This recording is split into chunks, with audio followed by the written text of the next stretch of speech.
Morning everyone. Now today I would like to discuss here about the chapter inheritance and variations.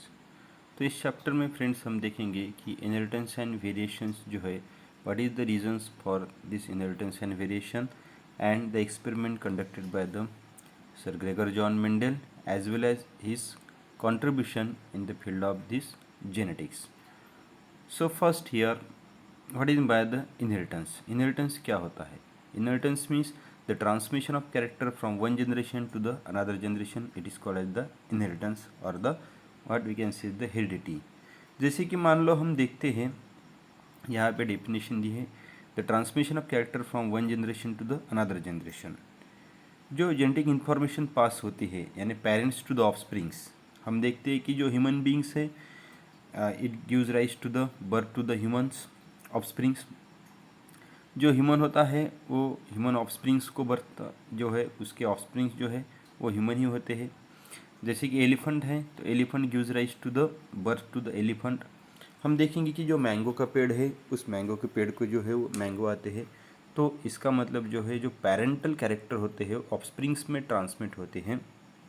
तो ये जो genetic information pass होती है from parents to the offsprings that is called as the heredity और the inheritance.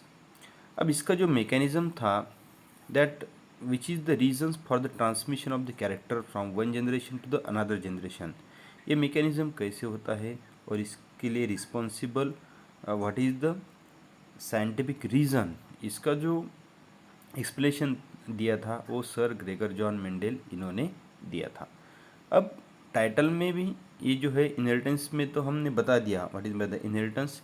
Next it is the variation. अब variations क्या होता है, what is by the variation. Variations means हम देखते हैं कि फैमिली में 4-5 जितने ही ऑफस्प्रिंग्स होंगे, एक ही पेरेंट्स के जितने ऑफस्प्रिंग्स होंगे वो जो है अलग होते हैं. यानी कि अगर मान लो कि 5 ऑफस्प्रिंग्स है, उसमें कुछ ब्रदर है सिस्टर है, तो वो ट्विंस छोड़ के, अगर ट्विंस है तो वो सेम हो गए, बट ट्विंस नहीं है तो वो जो है डिफरेंट दिखते हैं, तो उसको कहेंगे वेरिएशंस. तो वेरिएशन की डेफिनेशन क्या होगी. Variations means the differences which occurs among the offsprings of the same parents. जो सेम पेरेंट्स हैं उनके जो ऑफस्प्रिंग्स हैं उनमें जो डिफरेंसेस दिखाई देते हैं उसको वेरिएशंस कहते हैं. ठीक है ना. जैसे कि हमारे फैमिली में अगर 5 हम जो ऑफस्प्रिंग्स है ब्रदर सिस्टर हैं तो उसमें हम लाइक बिगेट्स लाइक जो एक जैसे नहीं है. किसकी हाइट अगर 6 फीट होंगी तो कोई हो 5 फीट 5.5 होगा तो कोई 5 फीट होगा. कोई दिखने में जो है वो फेयर होगा. तो यहाँ पे जो स्किन कलर है वो पांचों भी ऑफस्प्रिंग्स होंगे तो उनकी सेम नहीं होगी. Slight variation it occurs. Colour of the retina जो है यहाँ पे तो जो है डिफरेंसेस हमें दिखाई देते हैं. ठीक है. तो इसको कहा जाएगा variations. Variations means here the differences which occurs among the offsprings of the same parent, it is called the variation. अब इनहेरिटेंस की भी डेफिनेशन देख ली हमने और वेरिएशंस की भी देख ली. Inheritance means the transmission of character from one generation to the next generation, that is from parents to the offspring is called as the inheritance. And variations means the differences which occurs among the parents of the differences which occurs among the offsprings of the same parent, it is called the variation. अब inheritance and variation इनको जो study करने वाली जो branch है that is called the genetics. So what is the genetics. Genetics means it is the branch of the science which deals with the study of the heredity and variations. Heredity और variations का study करने वाली जो science की branch है उसे कहा जाएगा genetics. Actually the term genetics was coined by the Bateson in the year of 1906. 1906 में बैटसन ने जेनेटिक्स ये टर्म कॉइन की थी, लेकिन उसके जो फादर है, father of genetics is sir Gregor John Mendel. तो मेंडल साहब जो है उनका जो बर्थ हुआ था वो एक पीजन फार्मर के यहाँ पे हुआ था, यानी एक पुअर फार्मर के यहाँ पे हुआ था इन मोराविया इन 1822. अब ये जो मोराविया है उस टाइम ये ऑस्ट्रिया में था, यानी कि सेंट्रल यूरोप का पार्ट था ये. और Gregor Mendel first gave the accurate explanation for the mechanism of inheritance by using the hybridization technique. Sir Gregor John Mendel ने पाइजम सटाइवम यानी पी प्लांट पे काम किया था.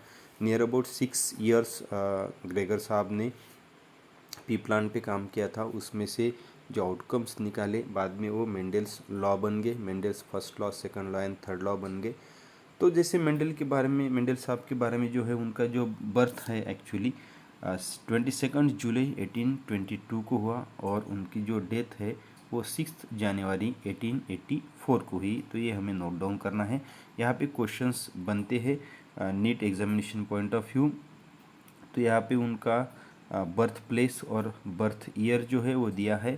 तो डेथ ईयर भी हमें याद रखना है कि जो है 6 जनवरी 1884 में उनका जो है वो डेथ हुई थी 6 जनवरी 1884.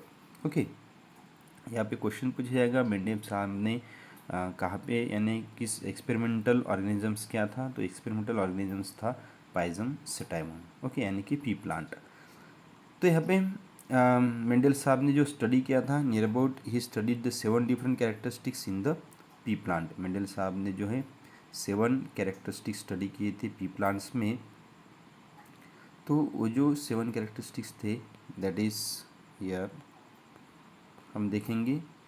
Shape of the seed and colour of the seed. तो शेप ऑफ द सीड जो है डोमिनेंट शेप होता है वो है राउंड, और वहाँ पे जो रिसेसिव कैरेक्टर होता है, रिसेसिव शेप होता है that is the wrinkle. So here we can observe here the dominant shape that is the round shape, it is the dominant, that is the shape of the seed, it is the dominant, while wrinkle shape it is the recessive one. Then seed colour यानी कि जो colour होता है तो dominant colour है yellow और recessive colour है green. Then pod shape, तो पॉड शेप इनफ्लैटेड जो है वो डोमिनेंट कैरेक्टर है, कॉन्स्ट्रिक्टेड जो है वो रिसेसिव कैरेक्टर है. पॉड का colour green colour it is the dominant one, while the yellow colour it is the recessive one. Colour of the flower purple colour is the dominant, while white colour is the recessive. और flower locations, जो Excel location पे flower आते हैं वो dominant होते हैं और जो टर्मिनल लोकेशन पे आते हैं वो रिसेसिव कैरेक्टर होते हैं. ये मेंडल साहब ने कहा था, उनके एक्सपेरिमेंटल आउटपुट जो थे उसके ये रिजल्ट्स थे, यानी डोमिनेंट और रिसेसिव ये टर्म उन्होंने फर्स्ट टाइम यूज़ किए थे. प्लांट हाइट, जो टॉल है वो डोमिनेंट है और जो शॉर्ट है वो रिसेसिव है. तो मेंडल साहब ने कहा था कि जो डोमिनेंट कैरेक्टर होंगे वो कैपिटल लेटर से डिनोट किए जाएंगे और जो रिसेसिव कैरेक्टर है वो स्मॉल लेटर से डिनोट किए जाएंगे. अब यहाँ पे दिया है कि he process the data mathematically and statistically. Mendel साहब ने जो डाटा दिया था वो मैथमेटिकली एंड स्टैटिस्टिकली, यानी मेंडल साहब जो है उन्होंने actually Mendel was not a biologist, he was a mathematician. Mendel थे वो मैथमेटिशियंस थे, बट उन्होंने बायोलॉजी में स्टडी किया था और उन्होंने जो भी आउटपुट निकले थे वो रेशो की in the form of ratio he express his results, यानी फिनोटाइपिक रेशो, जीनोटाइपिक रेशो जो हम आगे देखने वाले हैं. तो यहाँ पे मेंडल साहब की डेथ के बाद मीन्स नियर अबाउट 1865 में मेंडल साहब ने जो है उनका वर्क जो है वो पब्लिश किया था. बट नियर अबाउट 50 ईयर्स 50 साल तक मेंडल साहब का जो वर्क है वो उसको उतनी पॉपुलैरिटी नहीं मिली थी, क्योंकि जो उस करंट टाइम के मेंडल साहब जिस टाइम में थे उस दौरान जो बायोलॉजिस्ट थे उनको ये मेंडल साहब की जो एक्सपेरिमेंटल आउटपुट्स थे तो वो समझ में नहीं आए और समझने की वजह से जो है उनका वर्क उतना पॉपुलरली जो है वो एक्सप्लेन नहीं हो पाया और समझ में नहीं आया. तो then in 1900 3 scientist independently they rediscover Mendel's work, जो थे Hugo de Vries, Correns and Tschermak. Hugo de Vries, Correns and Tschermak इन्होंने 1900 में इंडिविजुअली यानी सेपरेटली मेंडल साहब का जो वर्क था एक्सपेरिमेंटल वर्क उसको रीडिस्कवर किया और उसको प्रॉपरली एक्सप्लेन किया.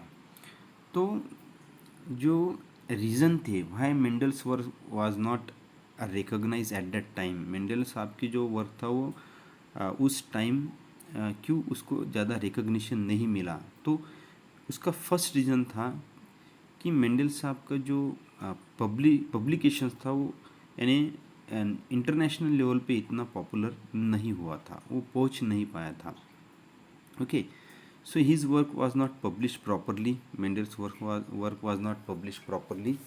सेकंड रीजन था उसका कि at that time the biologist they were unable to understand what is the factor, क्योंकि मेंडल साहब ने जो टर्मिनोलॉजी यूज़ की थी फैक्टर, और उस दौरान जीन्स, डीएनए, क्रोमोसोम इसके बारे में ज़्यादा मॉलिक्यूलर लेवल पे पता नहीं चला था.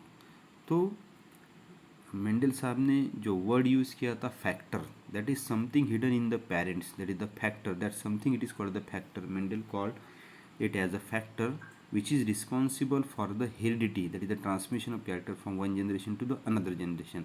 और मेंडल साहब ने जो स्टैटिस्टिक्स और मैथमेटिकली जो रिजल्ट्स एक्सप्रेस किए थे वो उस टाइम के जो बायोलॉजिस्ट थे उनको अंडरस्टैंड नहीं हुए या उन्होंने एक्सेप्ट नहीं किए. जैसे कि फिनोटिपिक रेशियो, जीनोटिपिक रेशियो, ये क्या होता है, तो ये उनको समझ में नहीं आया, जिसके वजह से for near about 50 years Mendel's work was not recognise properly. Okay, so remaining we will see later in the next part.